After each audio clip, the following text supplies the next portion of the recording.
अभी तक ये उत्तर प्रदेश सरकार जो अखिलेश यादव की सरकार की इन्होंने जांच नहीं करा पाए हैं। पहली बात तो कुछ हमारे सरकार में कुछ गड़बड़ी हुई नहीं थी, जांच क्या करा पाते हैं।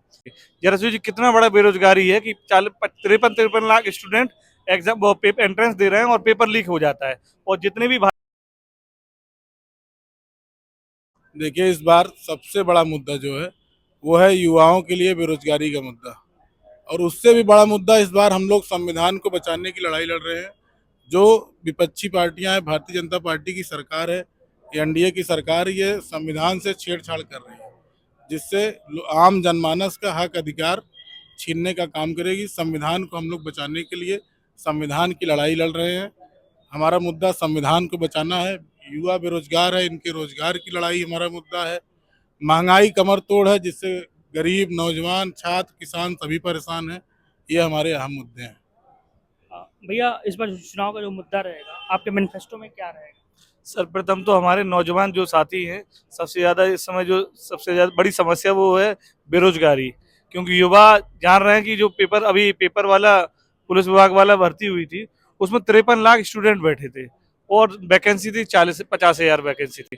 जरा जी कितना बड़ा बेरोजगारी है कि 53 लाख स्टूडेंट एग्जाम वो पेपर एंट्रेंस दे रहे हैं और पेपर लीक हो जाता है। और जितने भी भाजपा सरकार ने जितने भी अभी इससे पहले भी एंट्रेंस कराए हैं, सब में पेपर लीक हुआ है। कहीं ना कहीं इसमें सरकार नौकरी देने में विफल है। और आप सभी जानते हैं कि इस समय जो किसानों के साथ भी है, इस बार जो फसल हुई है वो भी पूरी प्राकृतिक रूप से खराब हो चुकी है। और सिर्फ जुमले की पार्टी है और भाजपा ने कोई काम नहीं किया है। भैया कह रहे थे कि संविधान जो बचाने का काम करेगा, तो क्यों डर क्यों लग रहा है संविधान? क्योंकि उनके जो नरेंद्र मोदी जी के संगठन में जो मंत्री हैं, उन्होंने भी कई जगह बयान दिए हैं कि हम लोग अगर 400 पार करेंगे तो संविधान में हम लोग परिवर्तन लाएंगे।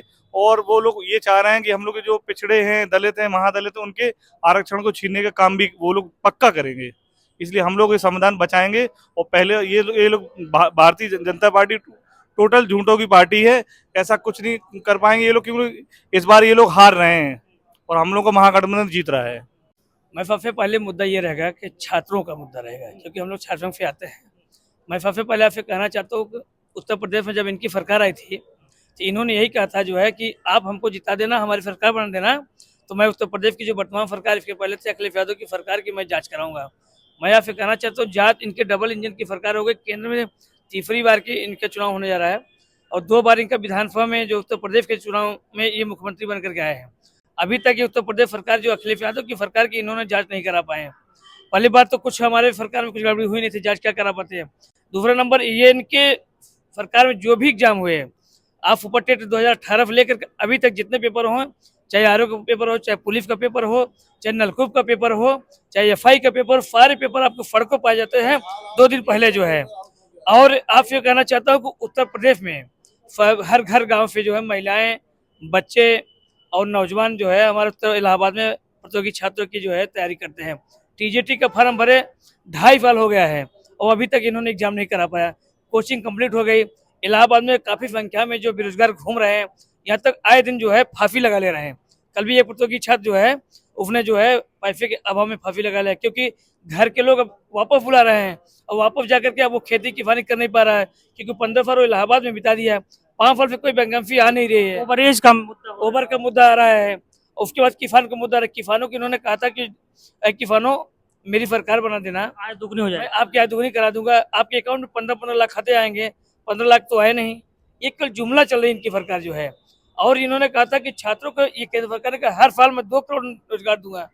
2 करोड़ तो छोड़िए, 200 रोजगार नहीं दे पाए ये।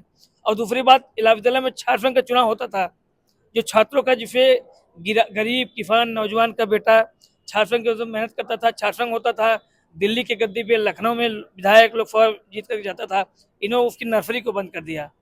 तो आज सबसे बड़ा मुद्दा यही होगा, ये उत्तर प्रदेश की सरकार हो चाहे केंद्र की सरकार, इन दोनों को जब तक हम लोग हाथ नहीं फेंकेंगे तब तक चैन पर नहीं बैठेंगे। इस बार इंडिया गठबंधन की सरकार होगी और आजमगढ़ में बहुत ज्यादा संख्या में माननीय धर्मेंद्र यादव जी जो है जीत के जा रहे हैं। और जाकर के दिल्ली के सदन में जो बैठते हैं तो नौजवानों की बात वो रखते हैं, किसानों की बात रखते हैं, महिलाओं की बात रखते हैं, आरक्षण की बात रखते हैं।